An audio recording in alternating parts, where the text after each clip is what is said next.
You're aware, of course, that the vast majority of Americans seek only peace and security. They hardly even realize that they have virtually made government their new god, to which they turn for the fulfillment of every need. Our New Age leaders, and we soldiers as their arms and legs, stand ready to give the masses all for which they pray. And ladies and gentlemen, I, William Cooper, in the hour of the time, have warned you that if you don't wake up, if you don't change the course of the future, that you would get exactly what you want, and that you would be slaves in a new world order. You see, to revert to the state of childhood means you must have a daddy. Some daddies aren't too nice, and even the nice ones restrict your personal freedoms until you reach the age of maturity. In this case, there will be no age of maturity, I can assure you. I continue with the letter.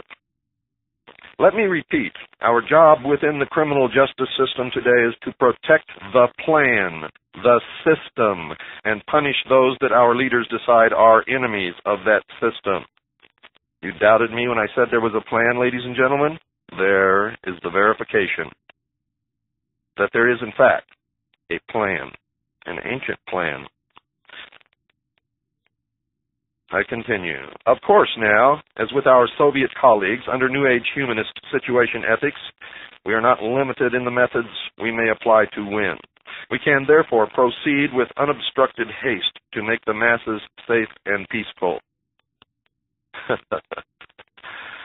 Let's look again at our example of that police officer who routinely risks his life for others and yet will lie on the witness stand to help his government win some case in court. If some of you are still surprised at this, then perhaps you haven't understood what I have been trying to convey, nor have you understood what your children have learned so well over the last 20 years within the government school system. It is that we are living in a new age where man has wisely placed his trust in government instead of some superstition called the divine or God. It is the old religious morals that have caused all of our problems. A new age calls for a new belief system, a new moral code, a new religion. It is exciting to see most all of the religions of the world coming nicely together, united in preparation to serve the new world order. Remember, I told you that your religious leaders are not really on your side, and all the churches that belong to the World Council of Churches are bringing you all closer to one religion which will not resemble anything that Christ taught.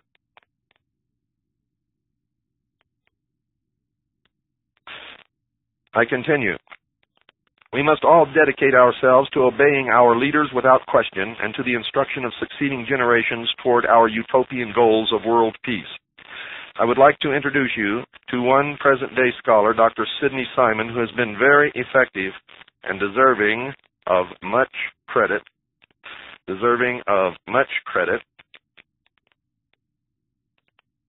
for his efforts in this work of re-educating humanity. He speaks plainly, and his meaning is unmistakable, as when he says, quote, "We do not need any more preaching about right and wrong. The old thou shalt nots simply are not relevant," unquote. He goes on to explain to the child educators he is addressing that, quote, "Values clarification," unquote, is a method for teachers to change the values of children without getting caught. Values clarification is just another term for situation ethics. A book in use by educators called Weep for Our Children spells out values clarification as part of the new morality. Listen to this carefully. This is a book in use by teachers teaching your children right this moment. It's called Weep for Our Children. Quote, "It's okay to lie. It's okay to steal. It's okay to have premarital sex. It's okay to cheat or to kill if these things are part of your value system and you have clarified these values for yourself. The important thing is not what values you choose, but that you have chosen them yourself freely and without coercion of parents, spouse, priest, friends, ministers, or social pressure of any kind," unquote. And that makes me very, very angry. That's one of the reasons my daughter is not in school and never will be in school.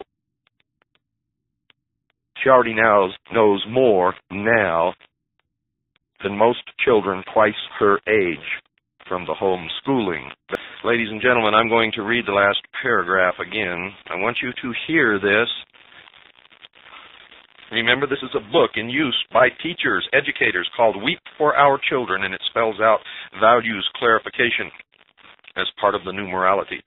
Quote, "It's okay to lie. It's okay to steal. It's okay to have premarital sex. It's okay to cheat or to kill if these things are part of your value system and you have clarified these values for yourself.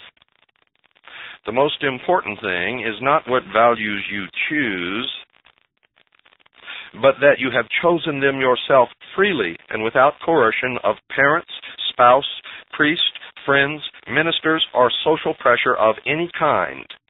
Unquote. It is such that secular humanism proponents in the government schools, the teachers whom we can thank for remolding the values of these next generations.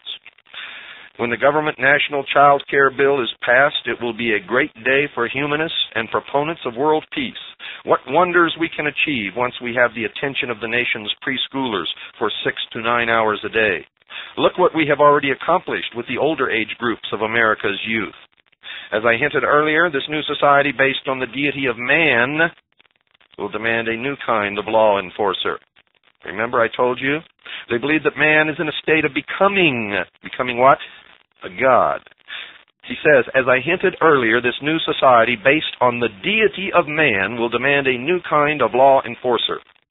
One of our educators said to me some weeks ago, America's religious zealots of the past would be shocked at the changes the people have allowed. She was correct, for after all, it was James Madison that said, quote, "We have staked the whole future of American civilization not upon the power of government, far from it.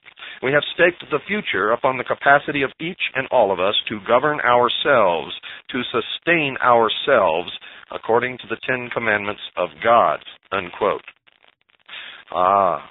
But it is a new day, and we are fast proceeding into the 21st century. Americans no longer wish to assume the responsibilities of governing themselves.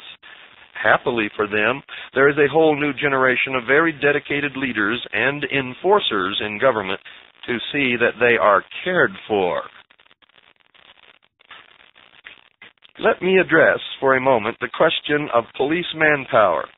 As the citizens relinquish out of fear more of their rights, more enforcers are required to regulate and supervise the people's activities so that they remain safe and peaceful.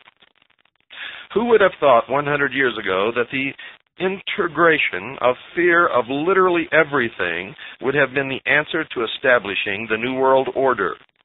Credit for this innovation goes to the free thinkers of the last generation. And folks, if you think he's wrong, just look at yourselves. Look what you've put up with.